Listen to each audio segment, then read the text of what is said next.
I am going to welcome our next guest, Suzanne Castle, to the stage. And Suzanne, oh my gosh, the sparkle factor. Oh my gosh, you have Founder. your wand. How I exciting do. is this? I love that you have that wand still. Right now, right now, I would not be without my wand. Let's just say it that way. Love it. Suzanne is coming to us as a creator of the Sparkle Factor. She is unbelievably talented. I mean, you'll get a sense of this when you read her bio and after we chat. This woman was trained in ballerina, and she was a professional ballerina and danced and danced and danced, and her body is witness to that now, kind of feeling some of those effects. She was an actress, really fine actress. And then she was the oldest of three kids and so forth and so on, and things were going swimmingly. Well, she was keeping a rather hectic pace. Yes. I don't even think I invited you to say hello, Suzanne. Suzanne, hello. Hello. That's okay. I just love dive right in. I'm all here. Let's go. All right, now on that necklace, I'm coveting that necklace. All right, so that said, so she's going along, accomplished as one can't even imagine being, and fulfilling, and a tragedy struck. And Yeah. I'd be interested in your telling us about that and your recovery. Well, so things were great in my world, and I thought I was a very important person. Like people used to ask for my autograph. It was quite the thing, right? And I had worked my whole life to be in performative entertainment space. And then my middle brother was killed in a car accident, and not just him, but of the four in the car, he was the driver. Three died, and I was very traumatic. It was no fault. They weren't speeding. They tried to avoid a deer, and the car careened off. And from that moment, my world just changed.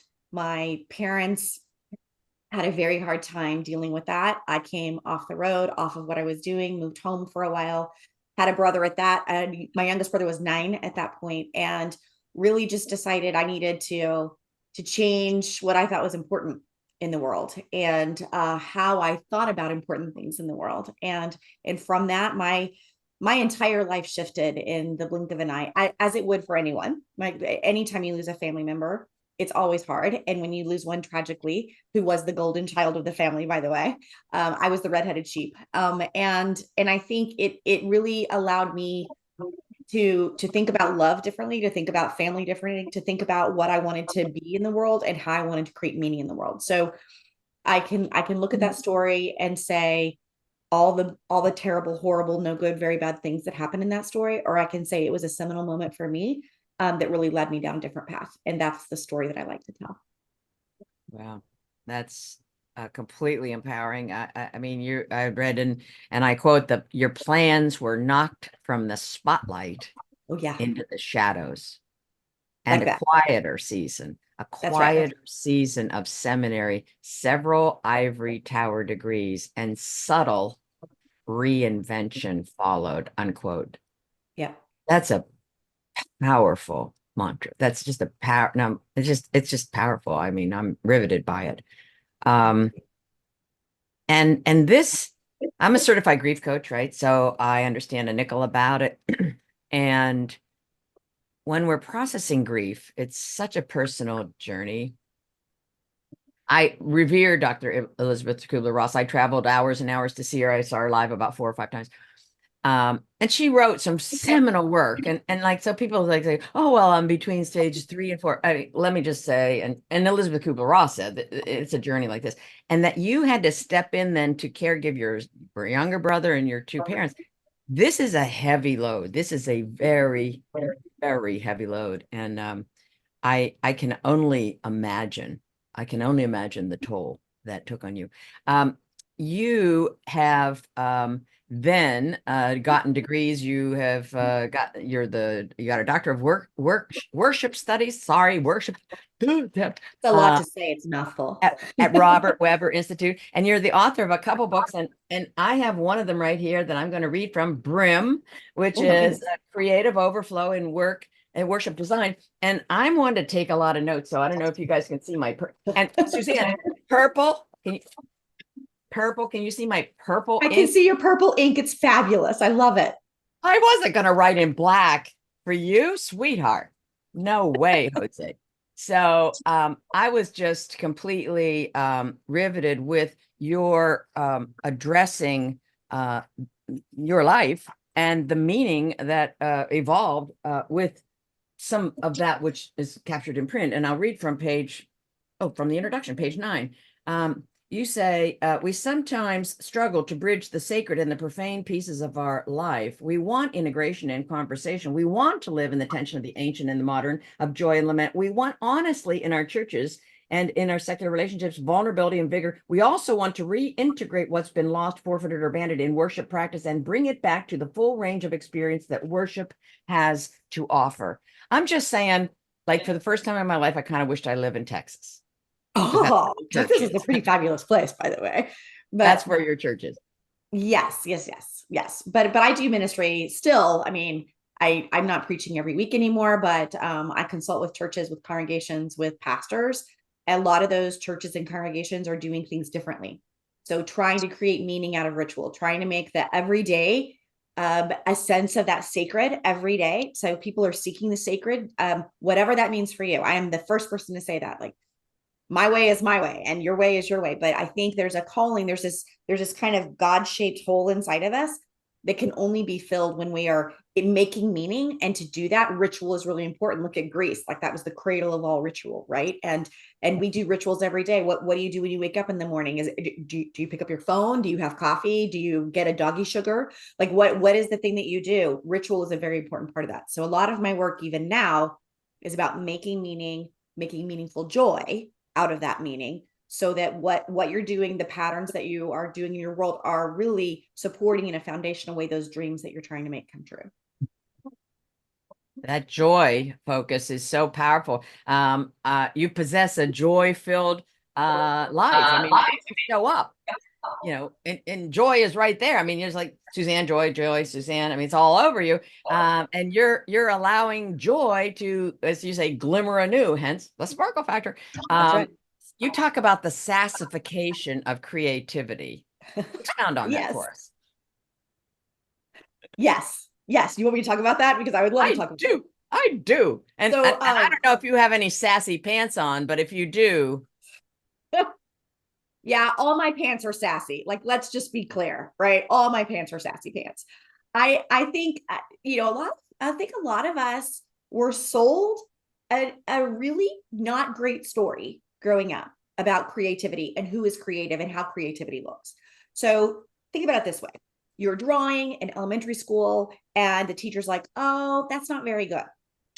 oh yeah. Or and immediately that part of you shuts down. So when you think about being creative, you've associated that memory with, oh, well, I don't do creativity. Whereas just waking up every day, you are a creative human in the world, right? You might be creative with numbers, like you, Debra, very creative with numbers and money and empowerment. That is creative, right? I don't do numbers. I'm the first person that says I don't do math. It's terrible for me. I don't do it. Nobody wants me doing it, right? But everyone is creative. And so part of getting sassy about your creativity is owning it without any kind of apology tour whatsoever, and saying, this is where I stand, this is my power. And then making sure alongside you, you have people that have creative sassy that isn't yours. Because can you imagine if we all just kind of banded together and really decided this is my tribe of amazingness, like the thing that we're going to do is going to be so amazing, but you don't have to do it all by yourself. And so when you're sassy about what you bring to the table, you're going to bring out some sassy sisters alongside you, and because that energy around you will change and you'll attract the kind of people that you need to be attracting instead. This attraction factor, I mean, it's so real. I mean, it was at a retreat in Texas with Suzanne, and like she walked in the door and I was just like, okay, I got to know who she is. And we just like, we were kind of corny, right? I mean, we were joyful as she brings joy to the world, joy to the world. Hello. Now, you were very involved in music and you were horrified to hear of Prince's untimely death. Oh talk with yeah. us about the book. You've written a book, actually on a chapter in a book on Prince, and I want you to convey that meaning, his life and meaning, and his passing, and the meaning we can take in honoring his memory. Everyone probably hears of the death of a celebrity. Let's just call it that. And it just like takes the wind out of your sails, right? And yes, celebrities age. It's just, we're all born to die. Like, let's just have that commonality. Like, that's just part of the world, right? But every once in a while, there will be someone that you hear about, and you just stop, right? That was a year that we lost. I think David Bowie. We lost David Bowie. Like, there was a string of several, for me, seminal creative geniuses in the world, of which I think that Prince is one. And when you think about, he didn't think he was going to die, total accident, died in his elevator, 300, 400 pieces of music that we know of that are ready to be released. Like, it didn't have a will. There's all these things about that just make you go, how can you be that smart, that creative, that amazing, that wealthy, right? And not be thinking about these things. But he didn't. And so in that moment, I gathered a group of artists together. And several weeks later, I think it was about 9 weeks later, we did an event where we honored the ritual in which Prince invited us to. So whether it was 1999 or any other type of, your favorite song, When Doves Cry, is one of my favorites. And each of these songs told a story. And we allowed people to be in that space and just reflect, what is lost to me, right? What is the story of lost to me? And now what do we do with that? Because you can name it and sit in it, or you can name it, have a moment in it, and then decide, now what is the rest of my story going to look like? And so what we tried to do in an artful way was bring that kind of energy together. And so this ritual that I did got featured in an anthology about Prince, and his kind of, I would say, dabbling in religion and his understanding of God and creativity. And I was privileged to be the final chapter that talked in an academic setting about how you can do this kind of thing with anything, film, whatever, into your own life and make some meaning. Well, that's so completely powerful, and what an honor that you paid him and his legacy in pulling artists together to celebrate ritual. I so appreciate ritual. I sometimes get away from it, and when I come back into the presence, I say, I miss that, right? And Right. so it's highly essential, and brings joy. It brings joy. There's this solidity and the grounding, if you will, that I believe ritual certainly enhances. Um, I'm reading some notes from maybe our conversation or what I've read. You talk about, most of us grow up wanting to fix things, right? Wanting to fix things. Maybe we've grown up with scarcity, right? And we talk about fear, and fear sometimes keeps us safe, right?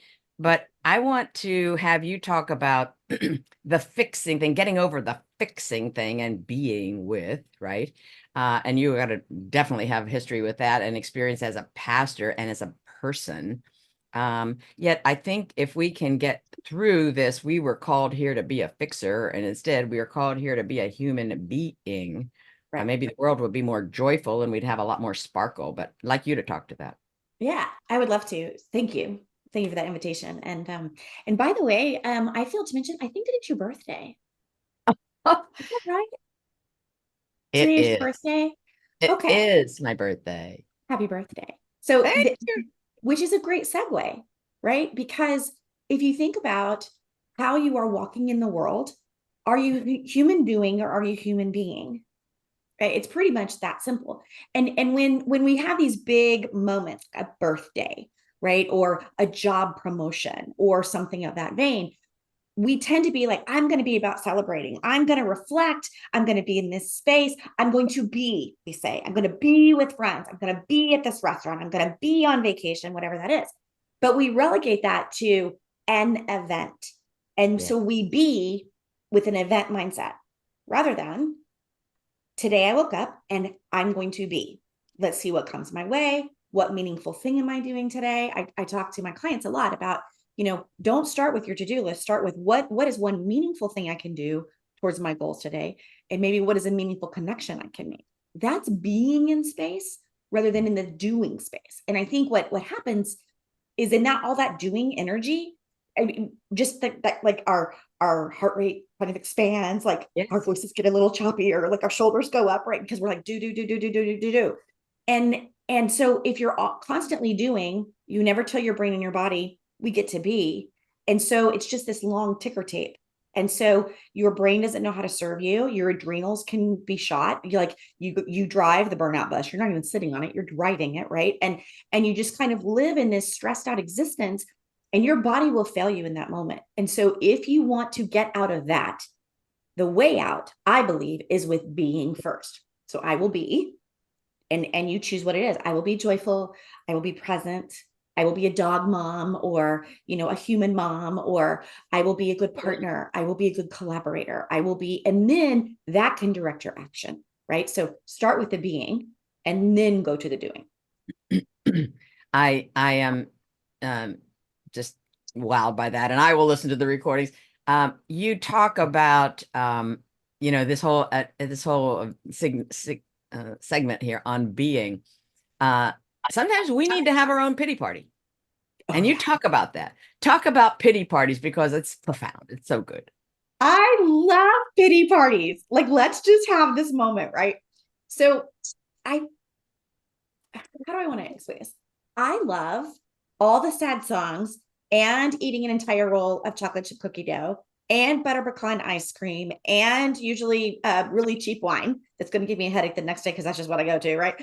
Uh, when something disastrous has happened, and the disastrous usually isn't like bankruptcy. It's like Yeah, this person doesn't like me, or yeah. this person didn't buy from me, or several things went oddly in a row, and now I'm just feeling all the feels. All the feels.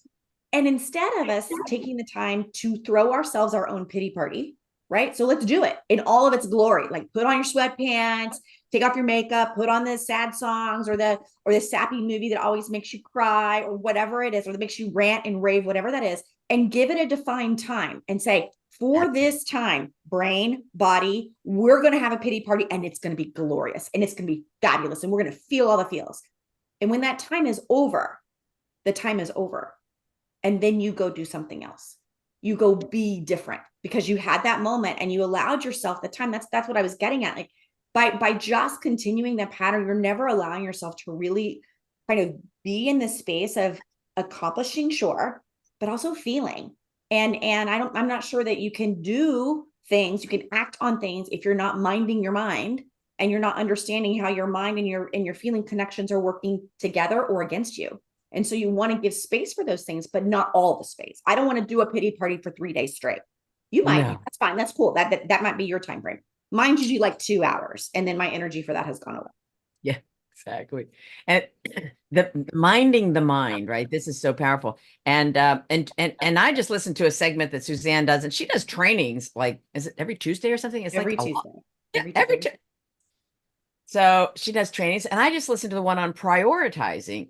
Very, Yeah. very powerful, right? So we get caught up in, bound by our calendar and how can I fit it all in? Well, let's just mind our mind, right? And I'm thinking that you're celebrating your victories and you're putting to the top of your priority list when you need a pick me up, a chocolate Dr. Pepper, Suzanne, a chocolate Dr. Pepper. Yes, a chocolate Dr. Pepper. So, we all have our things, right? So, people hear me on the stage a lot say I can be bribed with iTunes gift cards and chocolate Dr. Peppers, right? So, I love music. I have a very interesting curated playlist, and I really like interesting beverages. I mean, champagne is my favorite, but when I can't have champagne, like Sonic doesn't serve champagne yet, so I can hope. So I will go get a chocolate Dr. Pepper, and it's like this spicy sweet. Trust me on this. And it just kind of does the things it needs to do in that short amount of time. Like it fires in all the right places.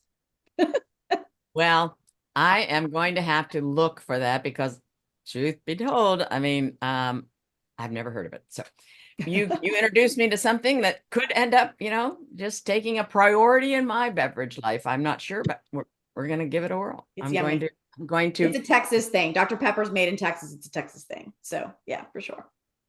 all right. So I'm giving a little bit of a reprieve here, right? Now, Yeah. who has questions for Suzanne? Because gosh, doesn't she just light up our morning? I mean, our afternoon, right? She's lit up mine. Thank you. Thank you. Nesta, Hope you don't mind. you froze, Nesta. Okay. Every Tuesday, what was that about? Where you're doing a presentation every Tuesday, I hear?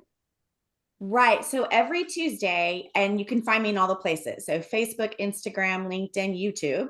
I do what I call Training Tuesday, which is it's about 9:30 in the morning Central Time. I'm in the DFW Metroplex, so that's the time zone I'm in. And I do 10 minutes or less of training. So either could be on priorities, it could be on self-care, could be on burnout. Today was a little bit about goal accomplishing. So 3 hot tips. If you think planning sucks, I gave you 3 ways to get out of that kind of negative experience to do some quick quarterly planning for quarter 2. So that's and they're free. You just drop in and you can find them again in all the social places. So thanks for that question, Nesta. All right. Thank you.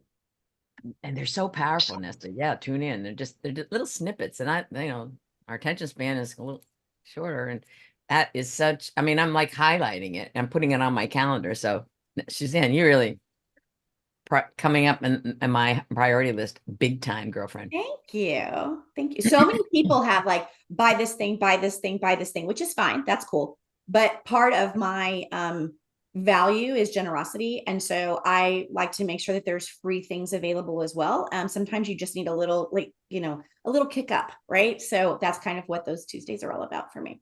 And it's not just Tuesdays. She gives so much training away. I mean, you go to her website. Listen, girls, this is like it's just like she's like done this, mind and body and spirit and heart dump, and it's freaking free. So much of it. Yet you do want to consider hiring her for your own coaching ability and bringing teams together. And Suzanne, tell us about Contain the Chaos. This is your gift. It is my gift. So yes. So I think we'll put the link in, I'm sure, and I can drop it in after this too. But I've put a kit together as a thank you for all the women that are checking this out, and to Debra. Thank you so much for inviting me and being a part of this. And so let's if we can just normalize the fact that we love being in chaos, we create chaos, and a lot of that's because we don't understand how to prioritize, how to plan, and how to take care of ourselves first and foremost. So I put together a kit. It literally is a kit. Like if on my website, you can see it's like $179. It's free. And it has some tools and tricks. It has some de-stressing strategies for you. It has some ways to kind of boss your mind, boss your brain a little bit into action and what you want, and make sure that you're clear about those action steps. And so I just wanted everyone to be sure that they can check that out. I think it's all things that I have done myself and that routinely clients needed. So I just put it together in a kit to be helpful. She just threw together 4+ decades of her brilliance and into this kit and handing it to us for free. Suzanne, from the bottom of my heart, thank you so very much. You honor me and all of these women's stories. And thank you for being a trailblazer, for making sure that the right people are in the right rooms all the time, for the way that you show up in rooms. You pour into me constantly. And I'm just so excited for this summit. It's magnificent. Oh, well, thank you so much. And it couldn't be possible without the generosity of folks like you, your time, your spirit, your energies, and your so many, many contributions and stories of your busting through barriers. And this is held out as a visual and as a memory for all women and people everywhere who may feel I'm all alone. I can't do this. Nonsense. You can do this. I'm not going to tell you, prescribe a timeline. You can do this. Other women have done it. You can do it. Find a way. Like I held this book up yesterday. I had this book right on my windowsill. Diana and I had I know Diana, and she just did a magnificent thing, as many of us have. Well, she did a huge thing, but find a way. And so these women, these 10 women over these 2 days have found ways, not just one way.